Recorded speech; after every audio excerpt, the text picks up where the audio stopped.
جس کے دل میں اللہ نہیں ہوتا نا، وہ پیسے کو اپنا خدا مانتا ہے، کیونکہ جس کے دل میں اللہ نہیں ہوتا اس کے دل میں دنیا بڑی جلدی آ جاتی ہے۔ شیطان ڈھونڈتا ہے ایسے دلوں کو جس دل میں اللہ کی یاد نہ ہو، اللہ کی خواہش نہ ہو، اللہ سے جڑے کوئی جذبات نہ ہو۔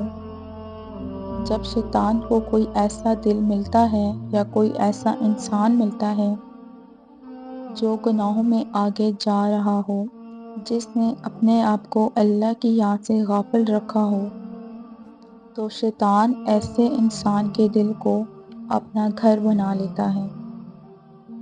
اب خود سوچیں، جس دل میں شیطان آ جائے وہ جسم کیسے اعمال کرے گا؟ اس جسم نے گانے ہی سننے ہیں، اس جسم نے حرام کمانا ہے، حرام کھانا ہے، اس جسم نے ہر گناہ کے کام کو اپنے لیے جائز سمجھ لینا ہے۔ وہ جسم کیسے اللہ کے سامنے جھک سکتا ہے؟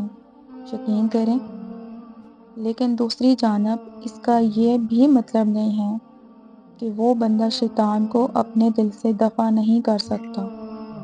ایک توبہ، ایک ارادہ، ایک سوچ، اگر وہ تھوڑی سی کوشش کر کے اپنے اللہ کے بارے میں سوچے، اپنے اللہ کو سمجھ لے، تو شیطان پر قیامت ٹوٹ پڑتی ہے، اور وہ جس کے دل کو اپنا گھر سمجھ رہا ہوتا ہے نا، اسی دل میں رہنے سے اسے خوف آنا شروع ہو جاتا ہے۔